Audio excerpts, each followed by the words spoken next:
இப்போ வழக்கமாய் வாசிக்க வேண்டிய வசனம் என்னாகமம் 13:30. என்னாகமம் 13:30. அப்பொழுது காலேப் மோசேக்கு முன்பாக ஜனங்களை அமர்த்தி, நாம் உடனே போய் அதை சுதந்தரித்துக் கொள்வோம், நாம் அதை எளிதாய் ஜெயித்துக் கொள்ளலாம் என்றான். எளிதாய் ஜெயித்துக் கொள்ளலாம் என்றான்.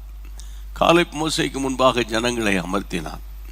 அவன் சொல்லுகிறான், நாம் உடனே போய் அதை சுதந்தரித்துக் கொள்வோம், அடுத்தது நம்ம ஜெயித்து கொள்ளலாம் என்று கர்த்தருடைய தாசனாகிய காலேப்பும் சொல்லுவாங்க. 14ஆம் அதிகாரத்துக்கு வரும்போது 5, 6, 7 வசனங்களில் அங்கே கர்த்தருடைய பிள்ளைகளை யோசுவாவும் சொல்லுவார். அப்போ இந்த 2 பேருக்குள்ள மட்டும் இந்த விசுவாசத்தின் ஆவி கிரியை செய்தது.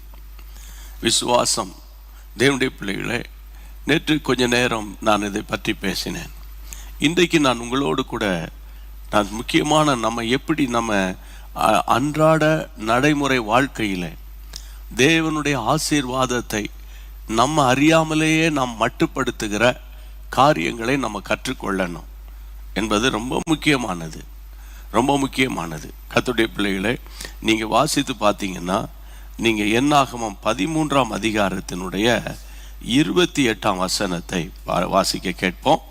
13:28. ஆனாலும் அந்த தேசத்திலே குடியிருக்கிற ஜனங்கள் பலவான்கள், பட்டணங்கள் அரணிப்பானவைகளும் மிகவும் பெரியவைகளுமாயிருக்கிறது. அங்கே ஏனாக்கின் குமாரரையும் கண்டோம். ஆனாலும் அந்த தேசத்தில் குடியிருக்கிற ஜனங்கள் பலவான்கள், பட்டணங்கள் அரணிப்பானவைகள், மிகவும் பெரியவைகளுமாயிருக்கிறது. அங்கே ஏனாக்கின் குமாரரையும் நாங்கள் கண்டோம் அப்படின்றாங்க. அவங்க நீங்கள் நல்லா கவனிக்கணும். அதாவது நம்ம எந்த இடத்துல மிஸ்டேக் பண்ணுறோம் என்பது ரொம்ப முக்கியம். விசுவாசன்றது திடீர்னு ஓவர் நைட்டில் வந்துடாது, அல்லது ஒரு ஆலயத்துக்கு போகிறதுனாலையும் வந்துடாது. என்ன போல் பிரசங்கியாருடைய பிரசங்கத்தை கேட்கறதுனாலையும் அந்த நேரம் வந்தால் மாதிரி இருக்கும்.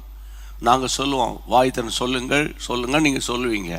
அந்த நேரம் என்னமோ மனசுக்கு சமாதானமாக இருக்கும். ஆனால் நீங்கள் பிரச்சனைகளின் நடுவே போகும்போது என்ன வார்த்தை பயன்படுத்துகிறீர்கள், அந்த நேரம்தான். அதனால தான் அடிக்கடி நான் சொல்லுகிற வார்த்தை, கம்ஃபர்ட் ஜோனில் இருந்து கன்ஃபஸ் பண்ணுறதுன்றது அது பெரிய காரியம் கிடையாது. அது யார் வேணால் பண்ணலாம், சரியா? கம்ஃபர்ட் ஜோன்னா என்ன அர்த்தம்? நல்லா உட்காந்து வீட்டில் ஏர் கண்டிஷன் போட்டு டைனிங் டேபிளில் சாப்பிட்டுக்கிட்டு உட்காந்துக்கிட்டு, நான் இப்போ கர்த்தர் என் கூட இருக்கிறா, நான் நீதிமான், அதெல்லாம் ரொம்ப ஈஸி. ஆனால் கடினமான பாதையின் வழியாய் போகும்போது, ஒரு இக்கட்டான பிரச்சனையின் வழியாய் நீங்கள் போகும்போது, நீங்கள் விசுவாசிக்க வேண்டிய பிரகாரம் விசுவாசிப்பது தான் ரொம்ப முக்கியம். இங்கே நம்ம எல்லாருக்கும் தெரியும், தேவனுடைய பிள்ளைகளை அவர் ஒவ்வொரு கோத்திரத்திலிருந்து ஒவ்வொரு பிரபுக்களை சூஸ் பண்ணி 12 பேரை அனுப்பி 10 பேருடைய வாயில வருகிற வார்த்தை என்னன்னா, 28ஆம் வசனத்தில் வாசித்தோம். அதாவது 27 சொல்றாங்க, நாங்கள் போய் பார்த்து வந்த தேசம் பாலும் தேனும் ஓடுகிற தேசம்தான். அந்த தேசம் அப்படின்னு சொல்லாமல் தேசம்தான், அதனுடைய கனி இதுதான் அப்படின்னு அந்த ஃப்ரூட்டையும் கொண்டு வந்து காட்டிக்கிட்டு, உடனே அவங்களுக்குள்ள இருந்த அவிசுவாசமான ஆவி கிரியை செய்து பாருங்க. வசனம் சொல்லுகிறது, அந்த தேசத்தில் குடியிருக்கிற ஜனங்கள் பலவான்கள். அந்த வார்த்தை பாருங்க, அவங்க எங்களை விட பயங்கரமான பலசாலிகள் என்று அவங்க சொல்லுகிறதை இங்கு சொல்லப்பட்டிருக்கிறது. நீங்கள் நல்லா கவனிக்கணும். நீங்கள் அடிக்கடி ஒவ்வொரு நாளும் சொல்லுகிற காரியம், என்றைக்கு நீங்கள் ஆண்டவராக இயேசுவை உங்கள் லைஃப்பில் சொந்த இரட்சகராக ஏற்றுக்கொண்டீங்களோ, சரியா? என்றைக்கு இயேசப்பாவை விசுவாசிக்க ஆரம்பிச்சிட்டிங்களோ, என்றைக்கு நீங்கள் பைபிளை படிக்க ஆரம்பிச்சிங்களோ, வாசிக்க ஆரம்பிச்சிங்களோன்னு சொல்லலை, நல்லா புரிஞ்சுக்கோங்க. வாசிக்கிறது வேற, படிக்கிறது வேற. பொதுவாகவே நம்ம கிறிஸ்தவ சபைகள்லையும் சரி, நம்ம வீடுகள்லையும் சரி, பைபிள் வாசித்திட்டியான்னுவாங்க. நான் கேட்குறேன் உங்கள் பிள்ளைகளை பார்த்து, இங்கிலீஷ் வாசித்திட்டியா, தமிழ் வாசித்திட்டியா, எல்லாம் வாசித்திட்டியான்னு சொல்கிறீங்க, படிச்சிட்டியான்றீங்க. ஆமாம், மேத்தமெட்டிக்ஸை ஒழுங்காக படிச்சியா, அப்புறம் ஃபிசிக்ஸை ஒழுங்காக படிச்சியா, கெமிஸ்ட்ரியை ஒழுங்காக படிச்சியா, பயாலஜியை ஒழுங்காக படிச்சியாந்தாங்க. அவனை போய் வாசித்திட்டியான்னு கேட்குறோம். இல்லை, ஆனால் பைபிளை மட்டும் வாசித்துட்டியா வாசித்துட்டேன் மடன்னு அப்படியே பேசிக்கிட்டே அங்கே பார்த்து இங்கே பார்த்துட்டு வாசிக்கிறதுனால தான் நம்ம வாசித்துக்கிட்டே போகிறோமே தவிர படிக்கிறது இல்லை. படிக்கணும். பைபிளை உங்களுடைய பிள்ளைகள் எப்படி பாட புத்தகங்களை படிக்கிறாங்களோ, பரீட்சைக்கு எப்படி படிக்கிறாங்களோ, அந்த நோக்கத்தோடு அதே போல் வேதத்தை படித்தாதான் கர்த்தருடைய பிள்ளைகளை அதனுடைய ஆழங்களை ஆண்டவர் சொல்லி கொடுப்பார். இங்கே பாருங்க, அந்த தேசத்தில் குடியிருக்கிற ஜனங்கள் அவங்க சொல்றாங்க, இந்த பிரபுக்கள் வாயிலிருந்து வர வார்த்தை, அவங்க பலவான்கள். இதை நான் வாசித்து கொண்டிருக்கும் பொழுதே எனக்கு பைபிளில் சில பரிசுத்தவான்கள் சொன்ன வார்த்தை எனக்கு நினைவுக்கு வந்தது. பிரியமானவர்களே, 2 நாளாகமம் 14ஆம் அதிகாரத்தில் பாருங்க, உங்களுக்கு இப்போ நான் என்ன வசனம் சொல்ல போகிறேன்னு விசுவாசிகள் கண்டுபிடிச்சிருப்பீங்க. 14ஆம் அதிகாரம் 11ஆம் வசனம், 2 Chronicles chapter 14 verse 11. ஆசா தன் தேவனாகிய கர்த்தரை நோக்கி கூப்பிட்டு, கர்த்தாவே, பலம் உள்ளவனுக்காகிலும் பலனற்றவனுக்காகிலும் உதவி செய்கிறது உங்களுக்கு லேசான காரியம்.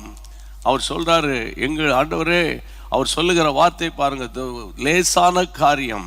எங்கள் தேவனாய் கர்த்தாவே, எங்களுக்கு துணை நில்லும். உம்மை சார்ந்து உம்முடைய நாமத்தில் ஏராளமான இந்த கூட்டத்திற்கு எதிராக வந்தோம். கர்த்தாவே, நீர் எங்கள் தேவன், மனுஷர் உம்மை மேற்கொள்ள விடாதையும். நல்ல கவனிக்கணும், கையை வைத்து ஆண்டவர் தோத்திரம் பண்ணிருங்க. அவர் சொல்லுகிற வார்த்தை பாருங்க, கர்த்தாவே, பலம் உள்ளவனுக்காகிலும் பலனற்றவனுக்காகிலும் உதவி செய்கிறது உமக்கு லேசான காரியம்.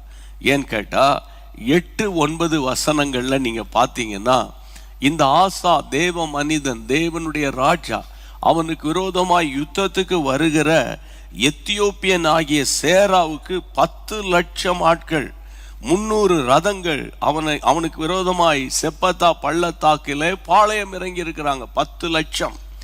ஆனால் இந்த ஆசாவோடு கூட இருக்கிற அவனுடைய இராணுவத்தினுடைய நிலம் என்ன தெரியுமா? 8ஆம் வசனத்தை பாருங்கள். யூதாவிலே பரிசையும் ஈட்டியும் பிடிக்கிற 3 லட்சம், பென்யமீன் கேடகம் பிடித்து வில்லானற்றுகிற 2 லட்சம். இது 3 லட்சம் 2 லட்சம் தான் சொல்லிட்டு இருக்கான். ஆனா அவன் கையில, எதிராளி கையில 10 லட்சம் பேர் பைபிளை வாசிக்கிறோம்.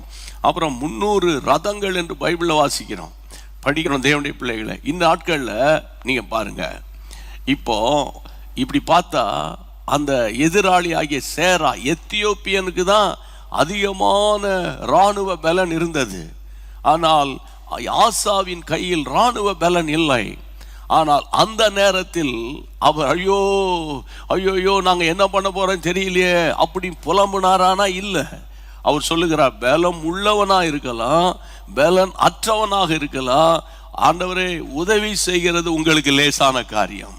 கையை உயர்த்தி அப்படி வாய் தந்து 1 நிமிஷம் சத்தத்தை உயர்த்தி ஜெபம் பண்ணுங்க.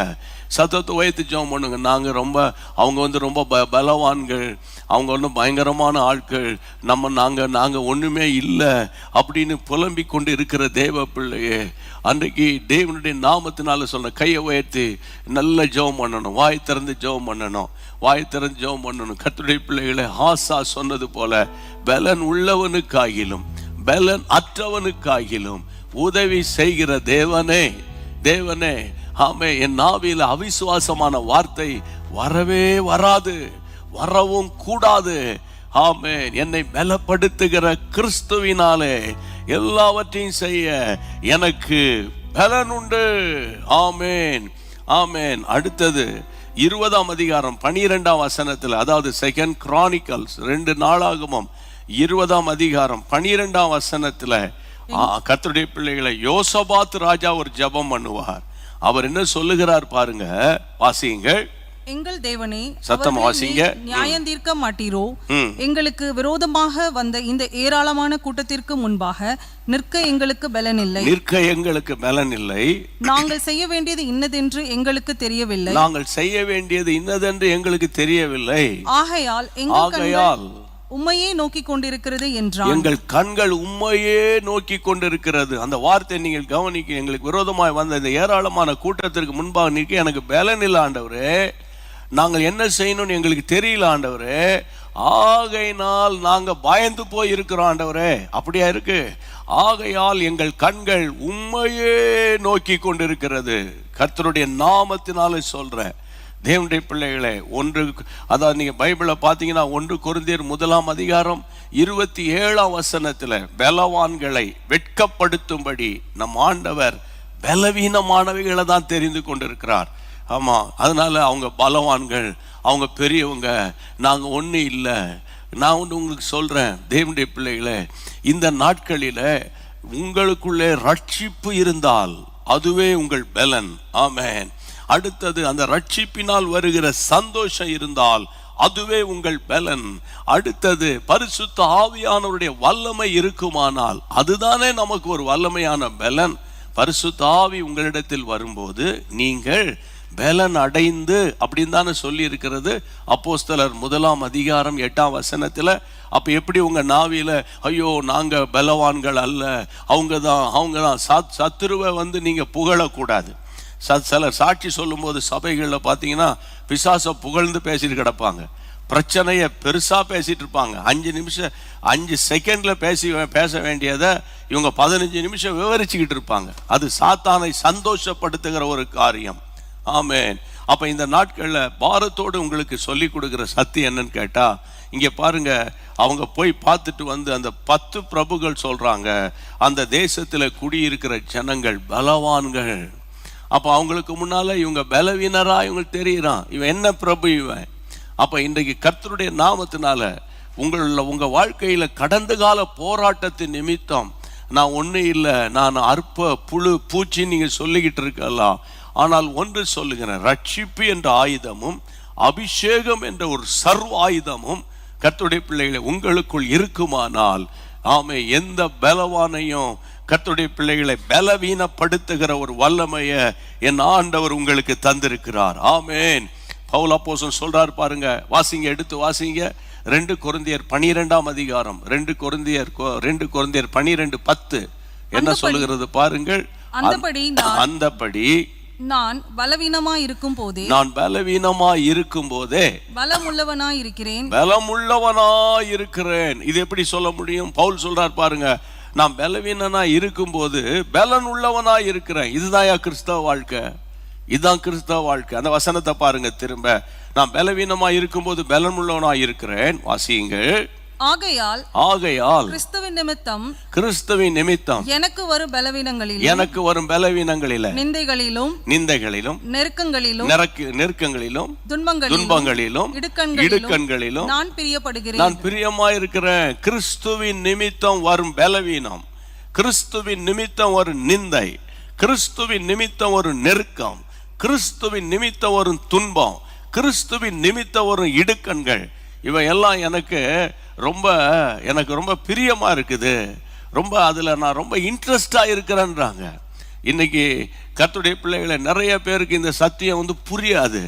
ஏன்னா ரட்சிக்கப்பட்டானா உனக்கு அதை தருவாரு, இதை தருவாரு, நீ சர்ச்சுக்கு வந்துட்டானா நீ 1 கோடி ரூபாய்க்கு வீடு கட்டிடுவ, நீ பெரிய ஆளு, அப்படி சொல்லியே நிறைய பேரை ஓச்சி வச்சிருக்காங்க, ஒண்ணும் இல்லாம வச்சிருக்காங்க. தேவனுடைய நாமத்தில் சொல்லுகிறேன், பலவான்களை வெட்கப்படுத்துகிற ஒரு வல்லமை உங்களிடத்தில் இருக்கிறது. அவர் சொல்லுகிறார் பாருங்க, என் பலவீனத்திலும் நான் பலம் உள்ளவனாய் இருக்கிறேன். காரணம், ஆமென், கிறிஸ்துவின் நிமித்தம் வருகிற பாடு, துன்பம், நெருக்கம், நிந்தை, இடுக்கண், இவை எல்லாவற்றிலையும் நான் பிரியப்படுகிறேன். ஆமென். அதனாலதான் அவரால் சொல்ல முடிஞ்சது, என்னை பலப்படுத்துகிற கிறிஸ்துவினாலே எல்லாவற்றையும் செய்ய எனக்கு பலன் உண்டு. ஆமென். எல்லாம் சேர்ந்து பாடுவோமா? என்னை பலப்படுத்துகிற கிறிஸ்துவினாலே. Thank you lord. வாய்களை திறந்து ஆமென் சத்தத்தை உயர்த்தி விசுவாசத்தோடு, இது ஒரு பாட்டுன்னு நினைக்க கூடாது, இது ஜெபம் போல நீங்க பாடுங்க. என்னை பலப்படுத்துகிற கிறிஸ்துவினாலே எல்லாவற்றையும் செய்ய எனக்கு பலன் உண்டு. ஆமென். பாடுவோம். தேங்க்யூ. பலப்படுத்துகிற கிறிஸ்துவினாலே எல்லாவற்றையும் செய்ய எனக்கு பலன் உண்டு. நான் எல்லாவற்றையும் செய்ய எனக்கு பலன் உண்டு. உன்னை பலப்படுத்துகிற கிறிஸ்துவினாலே எல்லாவற்றையும் செய்ய எனக்கு பலன் உண்டு. நான் எல்லாவற்றையும் செய்ய எனக்கு பலன் உண்டு. நான் இருந்தாலும் நான் மன இருக்கின்றேன். எந்த நிலைமையில் இருந்தாலும் நான் மனரமியமாயிருக்கின்றேன். பட்டினியாயிருந்தாலும் பரிபூரணம் அடைந்தாலும் வாழ்ந்திருக்கவும் போதிக்கப்பட்டேன். நான் வாழ்ந்திருக்கவும் போதிக்கப்பட்டேன். என்னை பலப்படுத்துகிற கிறிஸ்துவினால் எல்லாவற்றையும் செய்ய எனக்கு பலனுண்டு. நான் எல்லாவற்றையும் செய்ய எனக்கு பலனுண்டு. நான் சோம்பலின் அப்பம் புசியாமல், நான் சோர்ந்து தரித்திரம் அடையாமல், நான் சோம்பலின் அப்பம் புசியாமல், நான் சோர்ந்து தரித்திரம் அடையாமல் உற்சாகமாக உழைத்திடுவேன். உண்மை ஊழியம் செய்திடுவேன். தேவனை அதிகாலை தோறும் தேடி கண்டடைவேன். தேவனை அதிகாலை தோறும் தேடி கண்டடைவேன். என்னை பலப்படுத்துகிற கிறிஸ்துவினால் எல்லாவற்றையும் செய்ய எனக்கு பலனுண்டு. நான் எல்லாவற்றையும் செய்ய எனக்கு பலனுண்டு. என்னை பலப்படுத்துகிற கிறிஸ்துவினால் எல்லாவற்றையும் செய்ய எனக்கு பலனுண்டு. நான் எல்லாவற்றையும் செய்ய எனக்கு பலனுண்டு. ஆண்டவருக்கு மகிமை உண்டாவதாக. இதுதான் கிறிஸ்தவ வாழ்க்கை. சோர்ந்து போயிடாதீங்க. மற்றவங்கள பார்க்காதீங்க, மற்றவங்கள கம்பேர் பண்ணாதீங்க. உங்களுக்குள்ள ஒரு விசேஷத்த குணம், விசேஷத்த கிருபை, விசேஷத்த ஒரு வைராக்கியம் இருக்கும். அது மற்றவங்களுக்கு இருக்காது. அதனால நாங்கள் இப்படி இருக்கிறோம், அவங்க அப்படி ஆயிட்டாங்க, அது பண்ணிட்டாங்க, இது பண்ணிட்டாங்க நினைக்காதீங்க. அவன் அவனுடைய விசுவாசத்தின் அளவின்படி, அவன் அவனுடைய கிருபையின் அளவின்படி, அவன் அவனுக்கு கர்த்தன் வைத்திருக்கிற ஆசீர்வாதத்தின் அளவு வித்தியாசம். அதனால என்ன போல நீங்க இருக்க முடியாது, உங்களை போல நான் இருக்க முடியாது இல்லையா? அதனால அந்தந்த நாளுக்குரிய கிருபைகளோடு நம்முடைய கோல், நம்முடைய நோக்கம் தேவனுடைய ராஜ்யத்தை சுதந்தரிக்கணும். கர்த்தருடைய ராஜ்யத்தின் எழுப்புதலுக்காக பிரயாசப்படணும். இந்த மாதிரி மைண்ட் செட்டப்பில் நீங்கள் இருங்க. அவன் வீடை கட்டிவிட்டான், அவன் காரை வாங்கிவிட்டான், எனக்கு இந்த வருஷம் 1 கோடி ரூபா வரும்னு ஆண்டவர் சொன்னார். இதெல்லாம் நீங்கள் சொல்லிட்டு கிடக்காதீங்க. அந்த கால பிரசங்கங்கள்லாம் இதெல்லாம் கிடையாது. நல்ல கர்த்தருக்குள்ளே சந்தோஷமாயிரு. பைபிள் எடுத்து நல்லா படிங்க, ஜெபம் பண்ணுங்க. அந்த நாளுக்குரிய ஆசீர்வாதத்தை கர்த்தர் தருவார். அப்படியே விசுவாச வாழ்க்கையில் ஓடிக்கொண்டு வந்தோம். சரியா? அதே போல் நீங்கள் ஃபாலோ பண்ணுங்க. ஒரு நாள் நீங்கள் பின்னடைவதில்லை, பின்மாற்றம் அடைவது இல்லை. கர்த்தருக்கு ஸ்தோத்திரம். சரி, இந்த அவிசுவாசத்தினுடைய அடுத்த காரியம் நீங்கள் பார்த்தீங்கன்னா, அதே என்னாகமத்தின் புத்தகத்தில் நீங்கள் வாசிக்க வேண்டிய வசனம், நீங்கள் கர்த்தருடைய பிள்ளைகளை யாத்திரா அந்த என்னாகமத்தில் அவங்க சொல்லுகிற அடுத்த வசனத்தை நான் இன்றைக்கு உங்களுக்கு எடுத்து காண்பிக்க வேண்டும் என்று கர்த்தருடைய கிருபையினால் நிற்கிறேன். 13ஆம் அதிகாரத்தில் 29ஆம் வசனம், 29ஆம் வசனம் பாருங்க. அமலேக்கியர் தென்புறமான தேசத்தில் குடியிருக்கிறார்கள். ஏத்தியரும் எபூசியரும் எமோரியரும் மலை நாட்டில் குடியிருக்கிறார்கள். கானானியர் கடல் அருகேயும் யோர்தான் அண்டையிலும் குடியிருக்கிறார்கள் என்றார்கள். நல்லா கவனிக்கணும் கர்த்தருடைய பிள்ளைகளே. இப்போ இவங்க போயிட்டு வர்றாங்களே, இவங்க சொல்லுகிற ஸ்டேட்மெண்ட் தான் ரொம்ப முக்கியம். இவங்க ஒன்று, அங்கே இருக்கிற ஜனங்கள் பலவான்கள் தானுங்க, பயங்கரமான அவிசுவாசத்தின் ஆவி. அடுத்தது பாருங்க, அங்கே அமிலேக்கரை அமிலேக்கர் குடியிருக்கிறாங்க, எமோரியர் இருக்கிறாங்க, எபோசியர் இருக்கிறாங்க, ஏத்தியர் இருக்கிறாங்க. ஆமாம், அந்த கானானியர் கடல் அருகே அந்த சீஷோர் பக்கம் ஃபுல்லாக கானானியர்கள் வாழ்ந்துட்டு இருக்கிறாங்க. யார் வாழ்ந்தா உனக்கு என்னப்பா? அந்த இடத்தை நான் உனக்கு கொடுத்தேன் என்று ஆண்டவர் சொன்னது உனக்கு நினைவில்லையா? யோசித்து பாருங்க. 13ஆம் அதிகாரம் ஆண்டவர் முதல் 2 வசனங்களில் சொன்னார், நான் அந்த தேசத்தை உங்களுக்கு கொடுத்தேன் தானே சொல்லி அனுப்புறாரு. அது யாருமா நாங்கள் இருந்துட்டு போறாங்க, உங்களுக்கு என்ன வந்தது? இதிலிருந்து அந்த அவிசுவாசத்தின் ஆவி கொஞ்சம் மேலோங்கணும்னா உங்களுக்கு தெரியுமா, அங்கே அமிலேக்கர் இருக்கிறாங்க. இந்த அமிலேக்கரை ஏன் இவன் ரொம்ப அழுத்தம் கொடுத்து சொல்றான் அப்படின்னா, உங்க எல்லாருக்கும் தெரியும் கர்த்தருடைய பிள்ளைகளே, யாத்திராகமம் 17ஆம் அதிகாரத்திலேயே இந்த அமிலேக்கனுடைய கிரியைகளை கர்த்தர் வந்து மடங்கடித்து போட்டார். உங்க எல்லாருக்கும் ஞாபகம் இருக்கா? யாத்திராகமம் 17ஆம் அதிகாரத்தில் அப்போதுதான் இஸ்ரவேல் ஜனங்கள் அந்த 430 வருஷம் அடிமைத்தனத்தில் இருந்த அந்த ஜனங்களை மோசே போராடி ஆரோனும் போராடி அந்த ஜனங்களை விடுதலை ஆக்கி கொண்டு செங்கடலின் வழியா வர்றதுக்காக பிரயாசப்பட்டு வழியை கொண்டு வரும்போது தான் அவங்க வந்து வழி மறிக்கிறார்கள் என்று வேதத்தில் வாசிக்கிறோம். 8ஆம் வசனத்தை வாசிக்கலாம். யாத்திராகமம் 17:8 இது எழுதப்பட்டிருக்கிறது. அமலேக்கர் வந்து ரெவிதீமிலே இஸ்ரவேலரோட யுத்தம் பண்றாங்க. நல்ல கவனிங்க, இந்த இஸ்ரவேல் ஜனங்களுக்கு அப்பெல்லாம் வந்து யுத்தம்னா என்னன்னே தெரியாது, அவங்களுக்கு எக்ஸ்பீரியன்ஸே கிடையாது, ஒரு அனுபவம் கிடையாது. ஆனா அந்த நேரத்தில் அமிலேக்கர் வந்து அவங்களோட யுத்தம் பண்றாங்கன்னா என்ன அர்த்தம்? நீங்க முன்னேறக்கூடாது. அமிலேக்கனுடைய ஆவி, அமிலேக்கனுடைய ஸ்பிரிட் என்ன தெரியுமா? ஒரு தேவ மனுஷன் முன்னேறக்கூடாது, ஒரு ஊழியக்காரன் முன்னேறக்கூடாது. அவன் முன்னேறிட்டான்னு வைங்களேன், உடனே எரிச்சல் போட்டி பொறாம வந்துடும். ஒரு விசுவாசி முன்னேறிடக்கூடாது, அவங்க ஒரு ஆசீர்வாதத்துக்குள்ள போயிடக்கூடாது. இப்ப இவங்க டிராவல் வந்து எதை நோக்கி? கானானை நோக்கி. கானானுக்குள்ள போயிடக்கூடாதுன்னு அப்பமே அவன் வழியை மறிக்கிறான். அமிலேக்கு அப்படின்னா என்ன அர்த்தம்னா வழி மறிக்கிறவன்.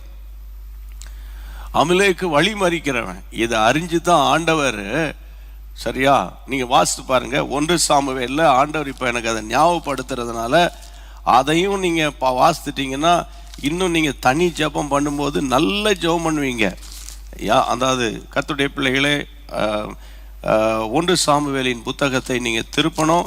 அதுல வந்து 15ஆம் அதிகாரம் 2ஆம் வசனம். சேனைகளின் கர்த்தர் சொல்லுகிறது 15:2 வாசிங்க.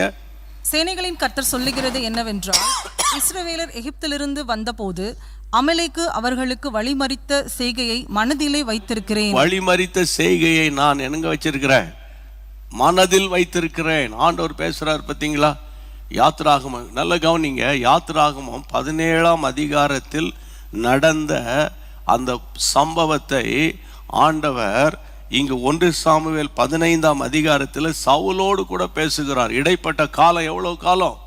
ஆனா ஆண்டவர் எப்பவுமே சத்துரு உங்களுக்கு விரோதமா எனக்கு விரோதமா போராடி வந்தானா ஆண்டவர் சும்மா விட மாட்டார். ஆண்டவர் பார்த்துக்கிட்டே இருப்பாரு. அதனால் நீங்க சோர்ந்து போயிடக்கூடாது. நீங்க விசுவாசத்துல உறுதியா இருந்து பிசாசை ஜெயித்தீங்கன்னா, எந்த மனுஷர்கள் உங்களை புறம் கூறினாலும் உங்களுக்கு விரோதமா கேவலமா பேசினாலும் நீங்க தோத்திரம் பண்ணிக்கிட்டு அமைதியா இருந்தீங்கன்னா சரியான நேரத்தில் கர்த்தர் தம்முடைய வல்லமை விளங்க பண்ணிடுவாரு. இவ பாருங்க, அமிலேக்கர் அங்க இருக்கிறாங்கன்னு சொல்றான் வந்து, இல்லையா? அமிலேக்கர் இருக்கிறாங்க. அப்புறம் யார் இருக்கு? அமிலேக்கர்னா உங்களுக்கு நான் இப்ப சொல்லி கொடுத்துட்டேன், வழி மறிக்கிறவன். அடுத்த திரும்ப வாசிங்க அந்த வசனத்துல. கர்த்தருடைய பிள்ளைகளை, நீங்க வாசிக்க வேண்டிய வசனம் என்னாகமம், திருப்பிக் கொள்ளுங்க, திரும்ப அந்த என்னாகமம் அதை அப்படியே வைத்துக் கொள்ளுங்கள். அங்க வாசிக்க வேண்டிய வசனம் என்னன்னு கேட்டா 29ல அமிலேக்கர் தென்புற தேசத்துல குடியிருக்கிறாங்க. அப்புறம் ஏத்தியர், எபூசியர், எமோரியர் மலை நாட்டில் இருக்கிறாங்க, கானானியர் கடற்கரை ஓரமா இருக்கிறாங்க அப்படின்னு சொல்றாங்க. இங்க நல்லா கவனிக்கணும். யாத்திராகமம் 34ஆம் அதிகாரம் திருப்புங்க. யாத்திராகமம் 34ஆம் அதிகாரத்துல கர்த்தருடைய பிள்ளைகளே 11ஆம் வசனத்தில் ஆண்டவர் என்ன பேசுகிறார் பாருங்க. ஆண்டவர் என்ன பேசுகிறார்? இன்று நான் உனக்கு கட்டளை இடுகிறவைகளை கைக்கொள், எமூரியனையும் கானானையும் ஏத்தியனையும் பெர்சியனையும் ஏவியனையும் எபூசியனையும் உனக்கு முன்பாக துரத்தி விடுகிறேன். ஆமென். கர்த்தருடைய வார்த்தையை பிடிச்சுக்கணும். இவனுங்க இந்த இஸ்ரவேல் ஜனங்களுக்கு சாப்பாடு கிடைச்சா போதும் பாருங்க. இன்னைக்கு நம்ம கூட அப்படித்தானே, சில பேருக்கு சாப்பாடு போட்டால் அங்கேயே சாப்பாடே கெதின்னு உட்கார்ந்துடுறது இல்லையா? புரியுதா உங்களுக்கு? கர்த்தருடைய பிள்ளைகளை லீவ் 3 நாள் லீவ் கிடைச்சா போதும், அப்படியே ஊரெல்லாம் சுத்திட்டு கிடக்கிறது. அதே நேரத்தில் வியாதி வந்தா போதும், தோத்துறோம், ஜெபம் பண்ணுங்க பிரதர், ஜெபம் பண்ணுங்கன்னு என்னையும் தூங்க விட மாட்டேன், நீயும் தூங்க மாட்ட. அந்த நேரத்தில் தான் போராடுறது. நான் என்ன சொல்றேன், அந்த நேரத்தில் மாத்திரம் போராடி ஆசீர்வாதத்தை வாங்கிக்கிட்டு கர்த்தருடைய பிள்ளைகளை இப்போ பாருங்க, ஃப்ரைடே சாட்டர்டே சண்டே, ஃப்ரைடே முடிஞ்சோடனே சாட்டர்டே சண்டே மண்டே வரைக்கும் 3 நாள் லீவ் கிடைச்சிது இல்லை? 3 நாள், அதில் 2 நாள் ஃபாஸ்ட் பண்ணி ஜெபம் பண்ணியிருக்கலாம்ல? இல்லை ஃபாஸ்ட் பண்ணி ஜெபம் பண்ணியிருக்கலாம். அல்லது 15th ஆகஸ்ட் காலையிலேருந்து சாயந்தரம் வரைக்கும் உபவாசம் பண்ணி தேவ சமூகத்தில் 75 வருஷத்தை பார்க்குறோம். என்னத்தை நம்ம வாழ்க்கையில் தேசத்தில் எழுப்பதில் பார்த்தோம். ஒரு வியாகுலப்பட்டு ஜெபம் பண்ணியிருக்கலாம்ல. ஜெபம் பண்ணாதவங்களோடு நான் பேசுகிறேன். ஜெபித்தவங்க நாங்கள் ஜெபம் பண்ண நீங்கள் சொல்கிறீங்க, ஸ்தோத்திரம் உங்களுக்காக. நமக்கு லீவ் கிடைச்சா அங்கே ஓடலாமா, இங்கே ஓடலாமா, கடற்கரைக்கு போகலாமா, மலைக்கு ஓடலாமா, இங்கே போகலாமா, அங்கே போகலாமா, அப்போ நீலாம் போக மாட்டியாயா அப்படின்னா நல்லா புரிஞ்சுக்கோங்க. முதலாவது தேவனுடைய ராஜ்யத்துக்கு முக்கியத்துவம் கொடுங்க. உலகத்துக்கும் உனக்கும் எனக்கும் உலகத்துக்கும் ஒரு வித்தியாசம் இருக்குது. உலக மனுஷனை போல வாழணும், இயேசுவும் வேணும் இல்லையா, இந்த பக்கம் பணமும் வேணும், அங்கே சோறும் வேணும், எல்லாம் வேணும், இயேசுவும் வேணும், எல்லாம் வேணும். அப்படி கிடையாது. இயேசு போதுமே என்றுதான் சொல்லணும். ஆமென். இயேசுவே நீர் எனக்கு போதும் அப்படின்னு சொல்லி பாருங்க. உங்களுக்கு 3 வேளை சாப்பாடு கிடைக்கும், உங்களுக்கு உடை கிடைக்கும், ஆண்டவர் உங்களுக்கு வேண்டியதை தருவார். கையை வைத்து ஆண்டவரை தோத்திரம் பண்ணுங்க. இங்க பாருங்க, இவங்களுடைய அவிசுவாசமான அடுத்தது அமிலேக்கரை கண்டோம், எமோரியரை கண்டோம், மலை நாட்டில் குடியிருக்கிறாங்க, கானானியர் கடல் அருகே யோர்தான் அண்டையிலும் குடியிருக்கிறார்கள் என்று இப்படிலாம் நீ ஏன் இதெல்லாம் விவரிச்சு பேசுற? பிரச்சனைகளை விவரிக்காதீங்க. சொல்றேன், சிலருக்கு சுய பரிதாபம்னு ஒன்று இருக்கு பாருங்க. சுய பரிதாபம் ஒண்ணுமே இருக்காது, அப்படியே அழுது அதை ஒப்பாரி வச்சு கூப்பாடு போட்டு. இப்ப நான் அழுதேன்னு வைங்களேன், நீங்களாப்பா அப்படி அழுதாருப்பா அப்படின்னா, நீ அரைக்கதவை பூட்டி அந்த ரங்கத்துல பிதாவோடு நீ அழுது ஜெபம் பண்ணு. கர்த்தருக்கு தோத்திரம். இந்த நாட்கள்ல இயேசுவின் நாமத்தினால சொல்றேன், உங்க பிரச்சனைக்காக போய் ஒப்பாரி வைக்க வேண்டாம். அவிசுவாசமான அவன் யாரா இருக்கட்டும், அமிலேக்கனா இருக்கட்டும், எமோரியரா இருக்கட்டும், வேதத்துல வாசிக்கிறவங்கள ஏத்தியரா இருக்கட்டும், எபோசியரா இருக்கட்டும், இல்ல கானானியரா இருக்கட்டும், அவர் என்ன சொன்னாரு? யாத்திராகமம் 34:11 கர்த்தர் என்ன சொன்னாரு? அவர்களை உனக்கு முன்பாக நான் துரத்தி விடுகிறேன் என்று சொன்ன அந்த தேவனுடைய வார்த்தை எங்கே? அதுதான முக்கியம். கிறிஸ்தவ மார்க்கம் அந்த வேத வசனத்தின் மேல் கட்டப்பட்டிருக்கிறது. ஆமென். வசனத்தினால் கட்டப்பட்டிருக்கிறது. ஐயா, இந்த வார்த்தை தான் இன்றைக்கு ஒரு எழுப்புதலை இத்தனை வருஷ காலங்கள். ஆமென். உலகத்தில் மேக்சிமம் கண்ட்ரீஸ்ல இந்த கிறிஸ்தவ மார்க்கம் பரவி இருக்கிறதற்கு காரணம் கேட்டா, கர்த்தருடைய பிள்ளை ஜீவனுள்ள தேவனுடைய வார்த்தை. அதை நீங்க பிடிக்கணும். ஆகவே கைகளை உயர்த்தி ஜெபம் பண்ணுங்க. இயேசுவே, உம்முடைய வாக்கு தத்தங்களை விசுவாசிப்பேன், உம்முடைய வார்த்தைகளை நான் நம்புவேன். ஆமாண்டவர், அமிலேக்கனா இருக்கட்டும், அது ஏத்தியனா இருக்கட்டும், எபூசியரா இருக்கட்டும், எமோரியரா இருக்கட்டும், கானானியரா இருக்கட்டும், யாரா இருந்தா என்ன, நான் அந்த தேசத்தை சுதந்தரிப்பேன். ஆமென். நீங்க சுதந்திரிக்க முடியாதபடி உங்க வீட்டுல யாரெல்லாம், ஐயோ அவங்களாம் பெரியவங்க, எனக்கு யாருமே இல்லை, என் புருஷன் இல்லை, யாரும் இல்லை, எல்லாம் விட்டுட்டாங்க, போயிட்டாங்க, உலகத்துல எல்லாம் போயிட்டாங்க, இவங்களை எப்படி சமாளிக்கிறது, அவனை எப்படி சமாளிக்கிறது, இந்த பிரச்சனை எப்படி நான் சமாளிக்க போறேன்? இல்ல, என் மீட்பர் உயிரோடு இருக்கிறார். ராஹாபூர் யாந்தா ராஹா, கையை உயர்த்தி, என் மீட்பரு, என் ரட்சகரே, ஆமாண்டவரே, ராபாமா ராம்பா ராபா லாகா ராகா தாரா காபா, இயேசுவின் நாமத்தினால. ஆமா சொல்லிருங்க, அப்படியே கண்ண மூடி சொல்லுங்க, என் மீட்பர் உயிரோடு இருக்கிறார், என் மீட்பர் உயிரோடு இருக்கிறார். ராக்காலா பௌந்தாரா ஹாந்தாரா பௌதாராபா. எல்லாரும் கையை உயர்த்தி நம்ம அடிக்கடி சொல்லுவோம், இல்ல, என் மீட்பர் உயிரோடு இருக்கிறார். சொல்லுங்க, என் மீட்பர் உயிரோடு இருக்கிறார். என் மீட்பர் அவன் அமிலேக்கன் வழி மறிக்கிறவன், என் லைஃபை வழி மறிச்சான், என் பிள்ளையின் லைஃபை வழி மறிச்சான், என் பரிசுத்தத்தை வழி மறிச்சான், என் ஜெப வாழ்க்கையை வழி மறிச்சான், என்னுடைய பினான்சியல் ஸ்டேட்டஸை கெடுத்து போட்டுட்டான், எனக்கு வர வேண்டிய வேலையை வழி மறிச்சான். ஓ ஹல்லேலூயா. எனக்கு வரக்கூடிய சொத்துக்களை வழி மறிச்சான். ஆனாலும் என் மீட்பர் உயிரோடு இருக்கிறீர். கையை உயர்த்தி ஸ்தோத்திரம் பண்ணுங்க. நாங்க இங்க இருந்து பாடுவோம், நீங்கள் அப்படியே ஜெபத்தோடு பாடும்படி நான் கேட்கிறேன். ஆமென். என் மீட்பர் உயிரோடு இருக்கையிலே எனக்கு என்ன குறை உண்டு நீ சொல் மனமே. என் மீட்பர் உயிரோடு இருக்கையிலே என்ன குறை உண்டு நீ சொல் மனமே. என் மீட்பர் உயிரோடு இருக்கையிலே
நல்ல சத்தமா, எனக்குறையும் நல்ல உரத்த குரலில் சொல் மனமே என் மீட்பர் உயிரோடு இருக்கையில் எனக்கு இருக்கையில் என்ன குறை உண்டு நீ சொல் மனமே.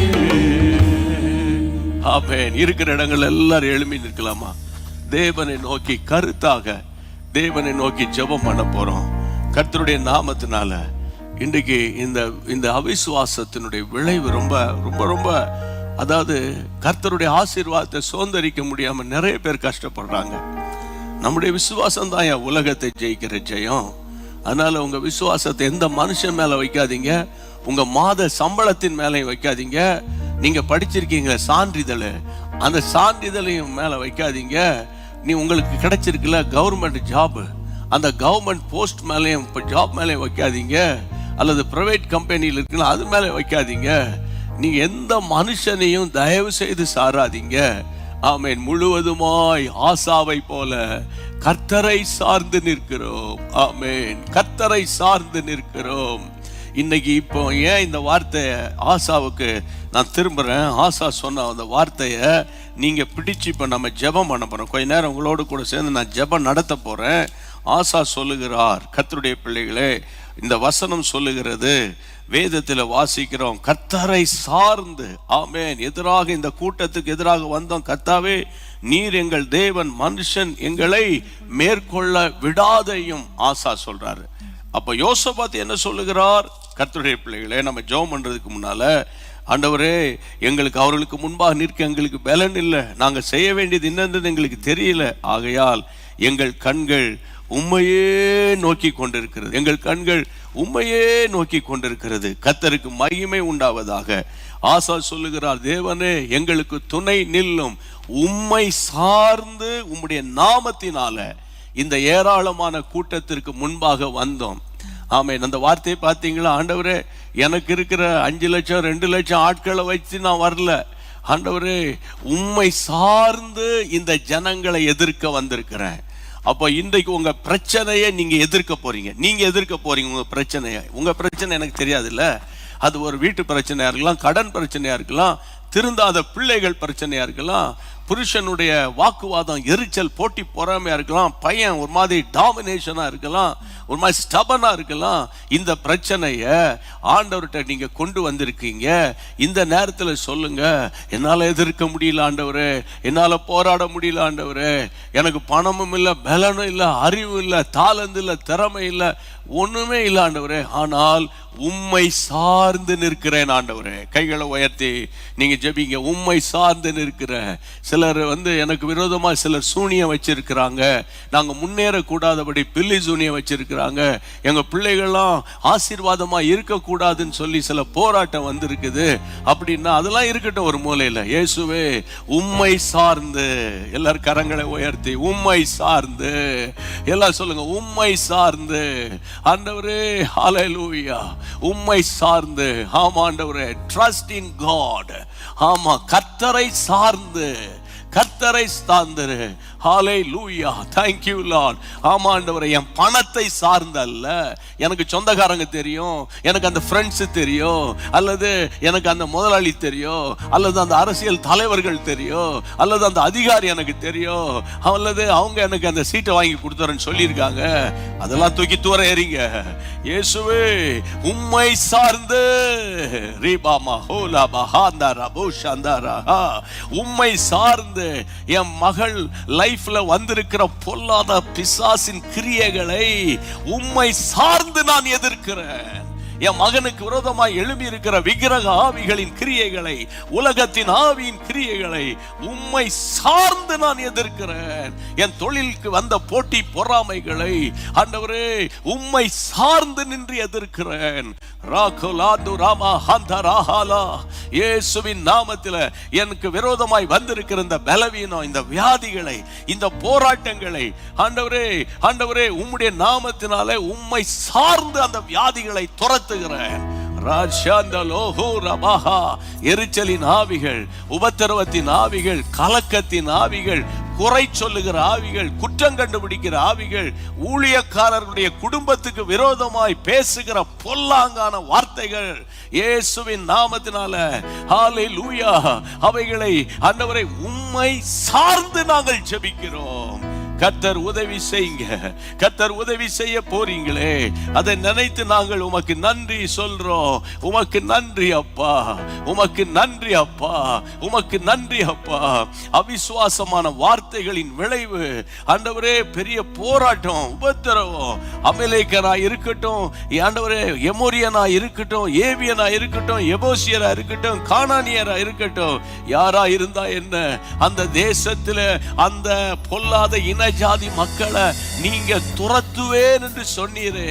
யாத்திராகமம் 34:11 துரத்துகிற தேவன். ஆமென். சொல்லுங்க, என் குடும்பத்துல நுழைந்திருக்கிற பொல்லாத பயத்தின் ஆவியை துரத்துகிற தேவன். ஆமென். என் பிள்ளைகளுக்குள்ள இருக்கிற அந்த டாமினேட்டிவ் ஸ்பிரிட், ஆமா ஆண்டவரே, அந்த ஆண்டவரே அடமன்ட் கேரக்டரை துரத்துகிற தேவன். ஆமென். இயேசுவின் நாமத்தில் என் பிள்ளைகளுடைய திருமண வாழ்க்கையை தடுத்து நிறுத்தி இருக்கிற பொல்லாத அந்த தடை பண்ணுகிற அமிலேக்கினுடைய கிரியைகளை துரத்துகிற கர்த்தர் இயேசுவின் நாமத்தினால, இயேசுவின் நாமத்தினால. எல்லாம் சொல்லுங்க, இயேசுவின் நாமத்தினால, இயேசுவின் நாமத்தினால. ஷாந்தா பௌதாந்தா ரபஹாலா லமதா லாகா பூதா லாகபா.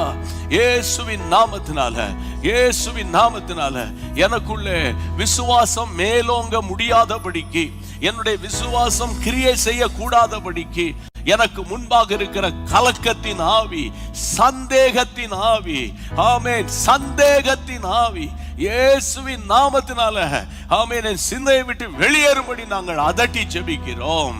இயேசுவின் நாமத்தில் அதட்டி ஜெபிக்கிறோம். கர்த்தாவே, இந்த ஜபங்கள் எல்லாம் கேட்டு உம்முடைய பிள்ளைகளை இன்றைக்கு சாயந்தரம் உயிர்ப்பித்துக் கொண்டிருக்கிற சிலர் தனியாக வீடுகளில் ஜெபிக்கிறதை நான் உணர்கிறேன் அப்பா. ஆண்டவர் சொல்லுகிற வார்த்தை என்னன்னா, அவங்க தனியாக அல்ல, என் ஆண்டவர் அங்கு ராஜரீகம் பண்ணுகிறீர். ஆமே ரிபாலியாந்தோரோஹோ.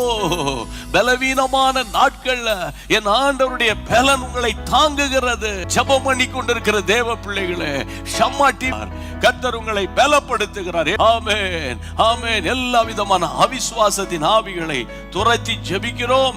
தொடர்ந்து கர்த்தர் எங்களுக்கு கற்றுத்தாரும். ஆண்டவரே, பைபிள் வாசிக்கிறவர்களாக அல்ல, பைபிளை கருத்தாக, ஒழுங்காக, கிரமமாக படிக்கிறவர்களாக எங்களை மாற்றி தம்முடைய வல்லமை உள்ள நாமத்தை மகிமைப்படுத்தும். ஆமென். கர்த்தர் ஜெபத்தை கேட்டபடியால் மறுபடியும் என்னை பலப்படுத்துகிற கிறிஸ்துவினாலே என்ற அந்த அருமையான பாடலை ஸ்தோத்திரம் பண்ணி பாடுவோம். கர்த்தருடைய நாமம் நிச்சயமா மகிமைப்படும். ஆமென். Thank you. பலப்படுத்துகிற கிறிஸ்துவினால் எல்லாவற்றையும் செய்ய எனக்கு பலனுண்டு. நான் எல்லாவற்றையும் செய்ய எனக்கு பலனுண்டு.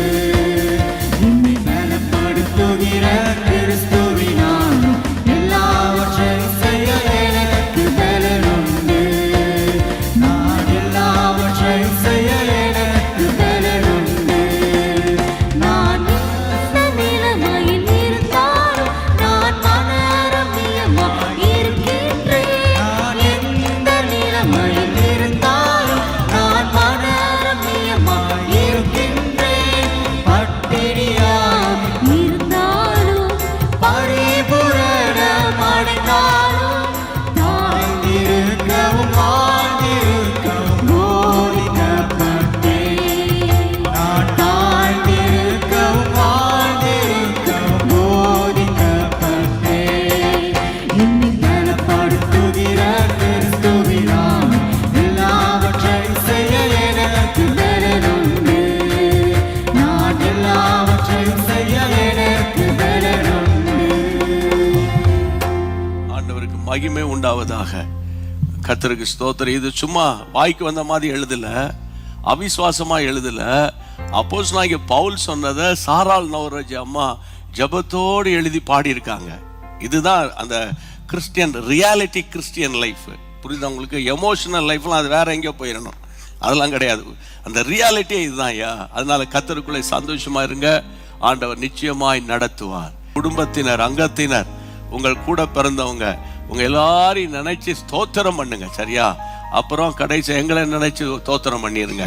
மீடியா டீம், வர்ஷிப் டீம், ஆமென். எல்லா தேவ பிள்ளைகளுக்கு வேண்டிய பலன், கிருபை, சமாதானம், பூரண கிருபை, ஜீசஸ் மீட்ஸ் மினிஸ்ட்ரியினுடைய ப்ரொடெக்ஷன், தேவைகள் சந்திக்கப்பட ஜெபம் பண்ணிக்கோங்க. இன்றைக்கு ஆமென் கர்த்தருடைய பிள்ளைகளை புதிதாக இணைந்தவர்களுக்கு அன்பான காரியம் என்னன்னு கேட்டா, பிரியமானவர்களே, இதுவரைக்கும் சப்ஸ்கிரைப் பண்ணலன்னா நீங்க சப்ஸ்கிரைப் பண்ணிக்கொண்டு தொடர்ந்து எங்களோடு இணைந்து கர்த்தருடைய ராஜ்யத்தை கேட்டுங்க.